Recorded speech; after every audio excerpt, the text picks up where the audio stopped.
to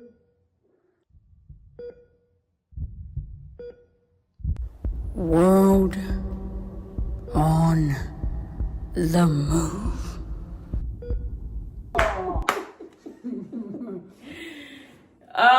How are y'all doing today? I am well. How are you? Pretty good, pretty good. This is your boy, Tasha Tight, and your girl, Brain. Today, man. Tell them what we're talking about, Brain. When the person that was manipulated become the manipulator. Ooh, it's going down in this one, man. This is so good. So we're not going to long drag this out. We're just going to come to you straight real. So we have dealt with family members in our past manipulating certain things, certain family members to get what they want. And so we have a spirit of manipulation that tries to run rampant through our family. So we have to watch our behaviors constantly to make sure that we are not operating out that spirit, because we are breaking that curse in our family, in this family, in the name of Jesus. So how did this show up recently in our relationship? Do you want to talk about it? I can talk about it. Go ahead. So, as I'm starting to become more of an adult, I'm planning on getting my own place. Everything that a young adult needs to be doing, that other side comes out where you want to be, a little more wild, a little more free. But, usually in other situations, your parents wouldn't be, tied to that, would you? So basically, when I was younger, my mom always said, if I agree with what you're doing and I see you on a path you need to be on, I'm going to, I am here as your friend. I give you a ride wherever you need to go. Basically, a situation happened where I wanted to go to one of the most dangerous places on earth. Gotham City itself, New Orleans, Louisiana, and get a hotel out there and spend with my friends. And I tried to get my mama to endorse that. And when she wouldn't, I was so mad. I was so mad, man. But, she was. And then, that's another thing that is kind of like a sidebar.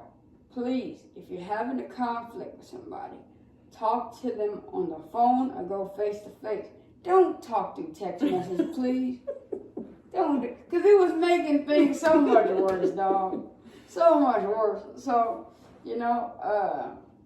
she's telling me that, through text message, as things kind of progress, because I'm like, Mom, why, Mom? Please, I do this, I do that. She was telling me, my, the goals that I had, the things that I wanted, the things that I was doing, but I wasn't.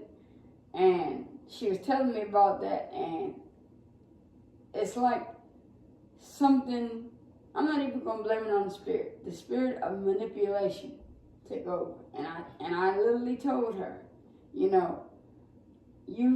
said you was going to do this for me. And people, I'm not surprised, because people always say they're going to do something, then, not do it when it benefits them.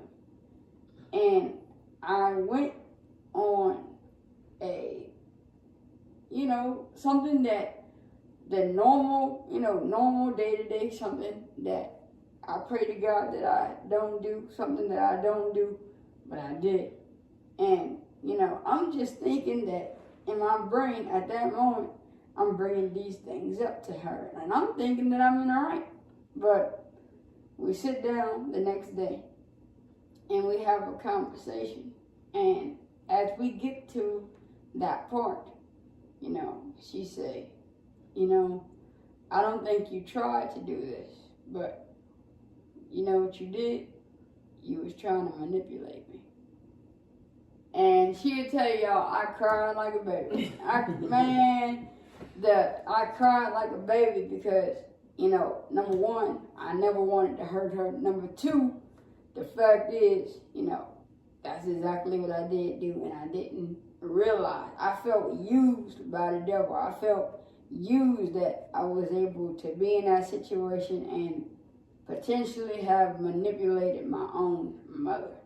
So I really wanted to, talk about this because now I start to become on a journey within myself, watching what I say a little bit more because I know for a fact the way I was raised that, manipulation is not something I ever tried to do. But since that spirit does run rapid throughout our family, I realize how much, in certain situations it does affect me. So I really wanted to talk about that. Let's get your side. Right? Oh, that's amazing that you even brought this up because I probably wasn't going to even bring this up in front of the camera, to be honest with you. But I really do appreciate that you being vulnerable enough to discuss a real issue that we had to really like confront. I was just so blessed actually, and thank God that I was able to kind of see it in our text without wanting to attack and want to protect myself. And it was only the Holy Spirit actually allowing me to able to see it, and that's why I kept saying, I'll talk to you about it in the morning, because every time that I wanted to attack, I had to push back that spirit of like, stop trying to attack him. Just listen so you can have a better conversation in the morning. I was so thankful because the next day we were able to communicate and to see that you didn't mean to until I acknowledged and showed you what was said, and you acknowledged it and was like, I am so sorry, that's not what I was trying to do. It just was a beautiful talk, because that's how you flip the enemy on his head. Like, yeah, you tried to come with your snaky behavior, but it's not gonna work here. And so that's what we have to understand, that generational curses are real, and what God did for us by dying on the cross is real. We are healed. We are working out our salvation every day of our lives. This is not something that you just get up and say, hey, I can do whatever I want. You can't. And we were born in sin and shaped in iniquity, and you will succumb to that if you don't practice what God is saying in his word. And if you're not aware of certain behaviors, you're just going to fall victim to sin. And so this had allowed me to have this conversation with him and to bring up in him some of the devices so he can start being aware of some of the things that he needs to be aware of about this particular topic on his own, with his friends, with his girlfriend, with his wife, with communication with anybody, so he can know how he wants to move. So my feelings wasn't hurt because you my friend, so I know how you coming. You're not coming perfect. I'm not coming perfect. We're gonna hurt each other. That's just what it is. We live in a fallen world. But being able to regroup after the conversation, and you acknowledge that was what it is, and then you move forward. I'm telling y'all the truth. I'm not a perfect person, but this humbled me. And what I mean by humbled me, I'm not perfect, but one thing, brain have said, people have said, family members have said, you're a great friend, you're a great person to talk to, you're like a counselor, and, you never tried to manipulate me, you never tried to use me. I heard that stuff, so much. So it was something that I did take pride in a way that so many people felt like that I was a person that they could come to. So, knowing what it feels like to be manipulated all my life, me becoming the manipulator, God had to really helped me and really had to show me and teach me, because I became arrogant and irritable. So this situation was almost like a blessing in disguise, because I didn't realize, what these curses could really do, even when it's something that you know that, or you think that you have a hold on. Yeah. Yep. So, thank you for allowing us to be in this space where we could be vulnerable and talk about our issues and navigating being parents to our adult children. Well, being our adult children friends, if they so choose to be our friend, and how to navigate those relationships and communicate in a way that's respectful, where y'all can grow the friendship. Now I come down to my favorite time, one of my favorite times, which is tightening motivation.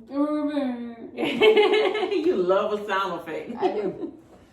So, my motivational quote of the day is just how they would say when you was a kid, watch what you say.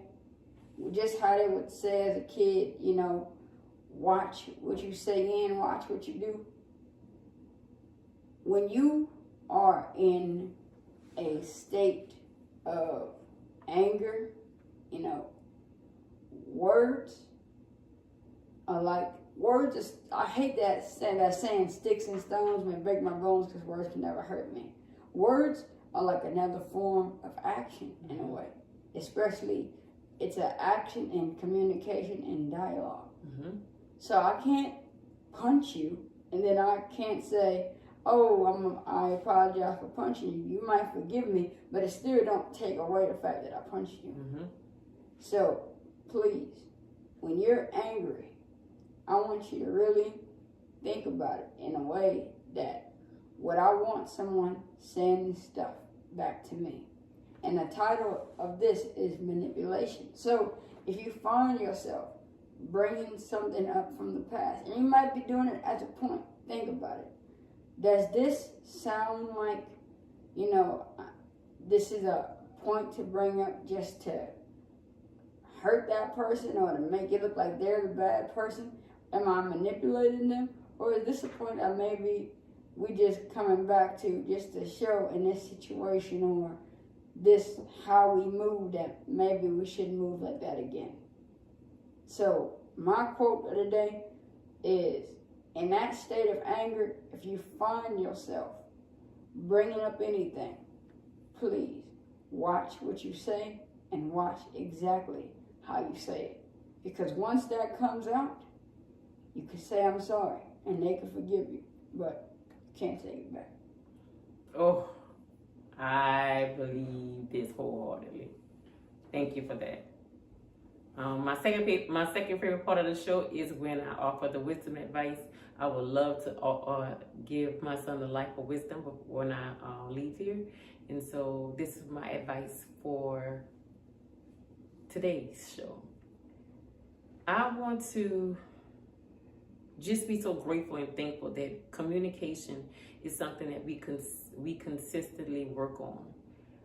But the last two conflicts that we had, we both was humbled because things that we struggle with was revealed in us. And so asking for forgiveness from each other was very powerful. And so moving forward to your relationship with your wife and your relationship with your friends, if you do something to hurt them, ask them for forgiveness. Don't let it slide. Don't walk off like, he understand, we laughed about it, or we still continued the bro activity and, it seemed like he got over it. But no, truly ask for forgiveness. That literally changed the trajectory